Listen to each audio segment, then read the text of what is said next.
ഒരു രാത്രി ഏകദേശം ഒരു 11 മണി ആ വീട്ടിലേക്ക് ഒരു ഫോൺ കോൾ വന്നു. അച്ഛനെ പെട്ടെന്ന് സുഖമല്ലാതെ ഹോസ്പിറ്റലാക്കി, ഐസിയുലാണ്. ഇത് ആ വീട്ടിലെ സ്വസ്ഥത ആകെ നശിപ്പിച്ചു. പക്ഷെ അവർക്കൊരു ആശ്വാസമുണ്ടായിരുന്നു, ഹെൽത്ത് ഇൻഷുറൻസ് ഉണ്ടല്ലോ എന്ന്. എന്നാൽ 2 ദിവസത്തിന് ശേഷം ആശുപത്രിയിൽ നിന്ന് ഒരു വിവരം കിട്ടി. ഹെൽത്ത് ഇൻഷുറൻസ് എല്ലാം കവർ ചെയ്യില്ല, കുറച്ച് പൈസ നിങ്ങൾ അടയ്ക്കേണ്ടി വരും. ആ നിമിഷം അവർ മനസ്സിലാക്കി, ഹെൽത്ത് ഇൻഷുറൻസ് എന്ന് പറയുന്നത് ഒരു ഫുൾ ഫിനാൻഷ്യൽ പ്രൊട്ടക്ഷൻ അല്ല എന്നുള്ളത്. ആയിരക്കണക്കിന് കുടുംബങ്ങൾ സാമ്പത്തികമായി തകരാറിലാകുന്നുണ്ട്. ഞാൻ Jayashree Govind, financial clarity coach, founder of wealth mastery hub. പലരും എന്നോട് പറയാറുണ്ട്, മാഡം എനിക്ക് ഹെൽത്ത് ഇൻഷുറൻസും ഉണ്ട്, അതുകൊണ്ട് ഞങ്ങൾ ഫിനാൻഷ്യൽ പ്രൊട്ടക്ഷൻ ആണ് എന്ന്. ഞാൻ അവരോട് ഒരു ക്വസ്റ്റ്യൻ ചോദിക്കാറുണ്ട്, നിങ്ങൾക്ക് ഹെൽത്ത് ഇൻഷുറൻസ് ഉണ്ട്, നല്ല കാര്യം, പക്ഷേ നിങ്ങൾ ഫിനാൻഷ്യലി പ്രൊട്ടക്റ്റഡ് ആണോ? ഈ രണ്ട് കാര്യങ്ങളും തമ്മിൽ വളരെയധികം വ്യത്യാസമുണ്ട്. ഇതാണ് നമ്മൾ ഇന്ന് മനസ്സിലാക്കാൻ പോകുന്നത്. നമുക്കൊരു കുടുംബത്തെ പരിചയപ്പെടാം. രാജേഷ്, വയസ്സ് 52, സ്വകാര്യ കമ്പനിയിൽ ജോലി, വൈഫ്, 2 കുട്ടികൾ, സന്തുഷ്ടമായ കുടുംബം, സ്വന്തമായ വീട്, ഹോം ലോൺ, കാർ ലോൺ. അദ്ദേഹം വളരെ ഉത്തരവാദിത്തമുള്ള വ്യക്തിയായിരുന്നു. അതുകൊണ്ട് തന്നെ എല്ലാ വർഷവും മുടങ്ങാതെ ഹെൽത്ത് ഇൻഷുറൻസ് അടയ്ക്കുകയും ചെയ്യും. അദ്ദേഹത്തിന് ഒരു ആത്മവിശ്വാസം ഉണ്ടായിരുന്നു, ഹെൽത്ത് ഇൻഷുറൻസ് ഉണ്ടല്ലോ, എന്ത് രോഗം വന്നാലും ഞാൻ പ്രൊട്ടക്റ്റഡ് ആണ് എന്ന്. ഒരു ദിവസം അദ്ദേഹം ഓഫീസിൽ വർക്ക് ചെയ്യുന്നതിനിടയ്ക്ക് അദ്ദേഹത്തിന് ഒരു നെഞ്ചുവേദന വന്നു. ഉടനെ തന്നെ ഓഫീസിലുള്ളവർ ഹോസ്പിറ്റലിൽ എത്തിച്ചു. എമർജൻസിയായി ആൻജിയോപ്ലാസ്റ്റി ചെയ്തു, ഐസിയുയിലായി. കുടുംബം മുഴുവൻ ഹോസ്പിറ്റലിൽ കാത്തിരുന്നു. ഡോക്ടർ ചികിത്സ തുടങ്ങി. 5 ദിവസത്തിന് ശേഷം അദ്ദേഹം ഡിസ്ചാർജ് ആയി. അന്നേരം അദ്ദേഹത്തിന് കിട്ടിയ ബില്ല് 14 ലക്ഷത്തിൻ്റെതായിരുന്നു. ഇൻഷുറൻസ് കമ്പനി അടച്ചത് 10 ലക്ഷം രൂപ. കുടുംബത്തിന്റെ ബാധ്യത 4 ലക്ഷം രൂപ. അപ്പോഴും അവർ വിചാരിച്ചു, എങ്ങനെയെങ്കിലുമൊക്കെ തട്ടിക്കൂട്ടി 4 ലക്ഷം രൂപ ഉണ്ടാക്കിയാൽ മതിയല്ലോ. പക്ഷേ കഥ അവിടെ അവസാനിച്ചില്ല. രാജേഷിന് 3 മാസത്തോളം ജോലിക്ക് പോകാൻ സാധിച്ചില്ല. വീട്ടിൽ റെസ്റ്റ്. ആ 3 മാസവും ശമ്പളം മുഴുവൻ ഇല്ല. പക്ഷേ EMI ഉണ്ട്, വീട്ടു ചെലവുണ്ട്, മക്കളുടെ പഠന ചെലവുണ്ട്, മരുന്നിന്റെ ചെലവുണ്ട്, ഹോസ്പിറ്റലിൽ റിവ്യൂ പോകേണ്ടതുണ്ട്, യാത്രാ ചെലവും ഉണ്ട്. അപ്പോൾ ഹെൽത്ത് ഇൻഷുറൻസ് ഉണ്ടായിട്ടും കുടുംബം സാമ്പത്തികമായി ബുദ്ധിമുട്ടിലായി.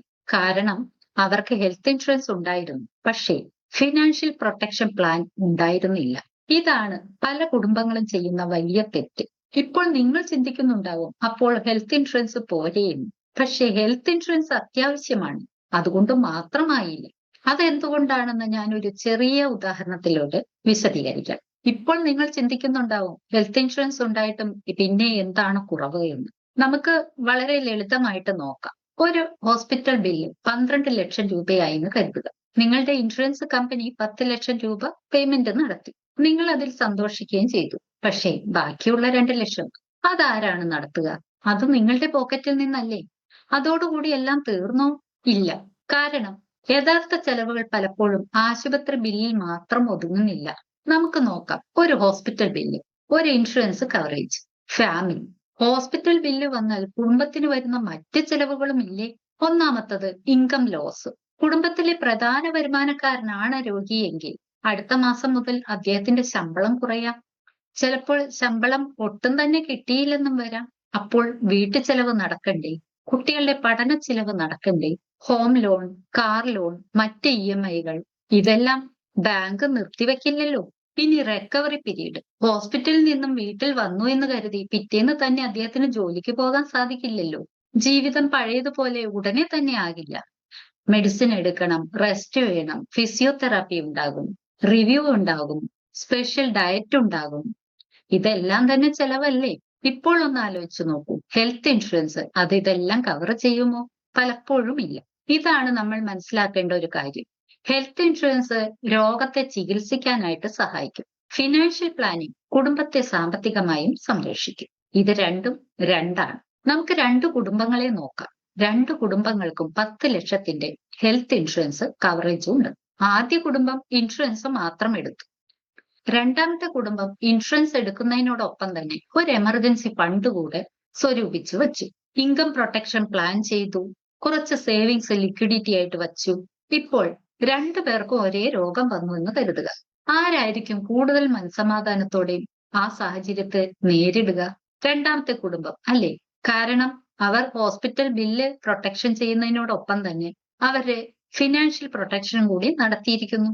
സുഹൃത്തുക്കളെ, ഹെൽത്ത് ഇൻഷുറൻസ് വാങ്ങുന്നത് ഒരു നല്ല തീരുമാനം തന്നെയാണ്.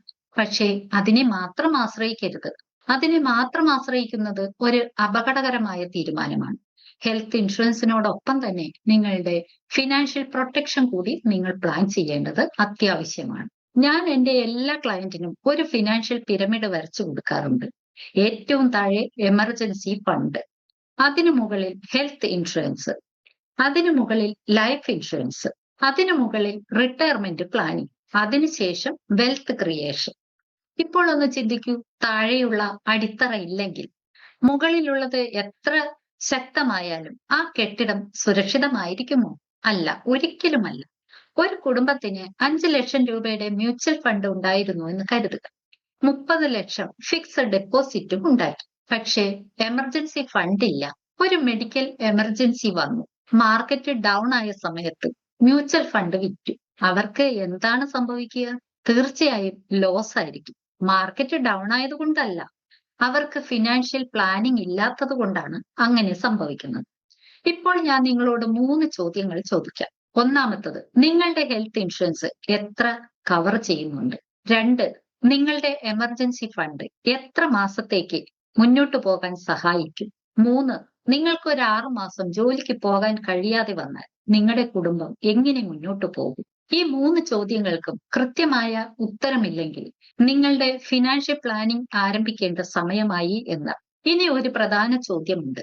ഒരു കുടുംബത്തിന് ഫിനാൻഷ്യൽ പ്രൊട്ടക്ഷൻ ഉണ്ടാകണമെങ്കിൽ എന്തെല്ലാം പ്രാധാന്യങ്ങൾ വേണം? അടുത്ത വീഡിയോയിൽ ഞാൻ അത് കൃത്യമായിട്ട് പറയുന്നുണ്ടാകും. നിങ്ങളുടെ ഫിനാൻഷ്യൽ പ്ലാനിംഗ് കറക്റ്റ് ആയതാണോ?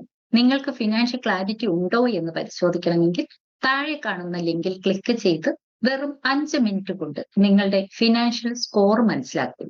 അടുത്ത വീഡിയോയിൽ കാണാം.